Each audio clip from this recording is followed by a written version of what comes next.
Shalom jemaat Tuhan, merdeka. Tidak terasa dalam bulan Agustus ini kita merayakan ulang tahun negara Republik Indonesia.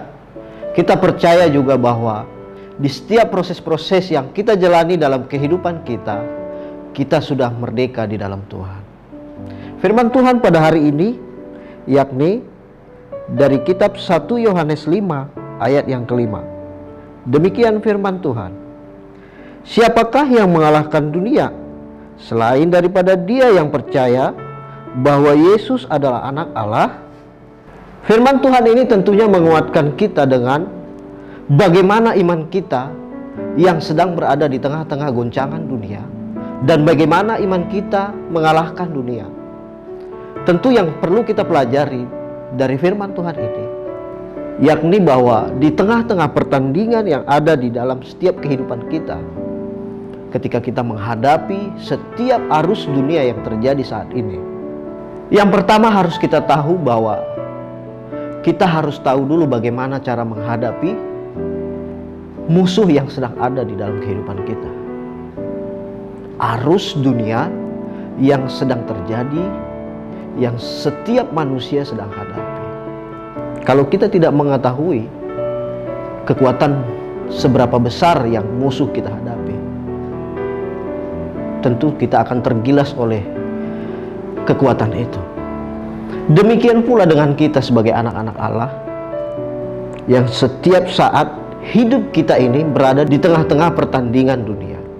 Kita bersyukur bahwa kita telah diberikan teladan, yaitu Yesus Kristus, yang di dalamnya imannya telah mengalahkan dunia. Yesus telah mengalahkan lewat kayu salib, yang sebagai bukti bahwa dia adalah anak Allah. Tentu kita tahu bahwa berbagai macam tantangan, berbagai macam arena pertandingan yang harus kita alami sebagai anak-anak Allah, supaya ketika kita menghadapi setiap tantangan tersebut, kita tahu bahwa iman kita dapat mengalahkan dunia. Tentu tidak mudah.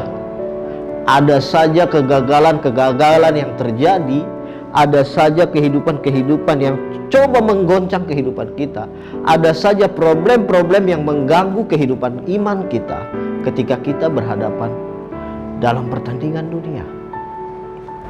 Banyak kita ketemui di dalam kehidupan sehari-hari. Entahkah itu dikaitkan dengan COVID-19, ketika kita mengambil keputusan sebagai anak-anak Tuhan, memilih berkompromi dengan dosa. Kita harus ingat, Yesus sendiri yang telah mengalahkan dunia lewat kayu salib. Masih sanggupkah kita bertahan dengan pertandingan-pertandingan yang ada di dalam dunia ini?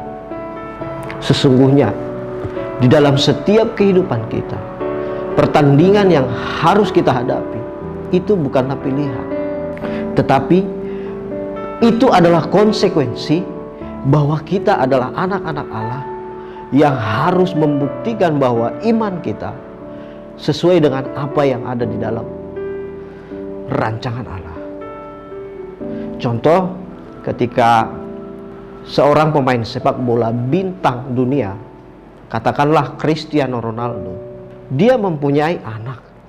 Tentu anaknya ini tidak serta-merta menjadi pemain hebat dalam sepak bola, karena dia harus menghadapi yang namanya tantangan. Dia harus berlatih dan berdisiplin dalam latihan untuk mencapai target yang diharapkan menjadi pemain sepak bola. Dia harus menjaga stamina dan kesehatannya. Apa yang menjadi pemain sepak bola profesional lakukan, seperti itulah yang dia harus lakukan, yang harus dia buktikan. Demikian juga kita sebagai anak-anak Allah. Tidak serta-merta kita menjadi anak Allah, kita tidak usah bertanding, kita tidak menjaga iman kita, tidak bisa Bapak Ibu. Tetapi ketika kita sebagai anak Allah, kita juga harus bertanding seperti yang Yesus Kristus lakukan. Jangan mundur dan jangan menyerah sebelum semua pertandingan kita selesaikan dengan iman kita. Dan pesan firman Tuhan pada hari ini, sebagai anak-anak Allah, kita memiliki Kristus yang telah mengalahkan dunia ini. Jangan biarkan salib Kristus itu terbuang dengan sia-sia. Demikian firman Tuhan. Tuhan Yesus memberkati.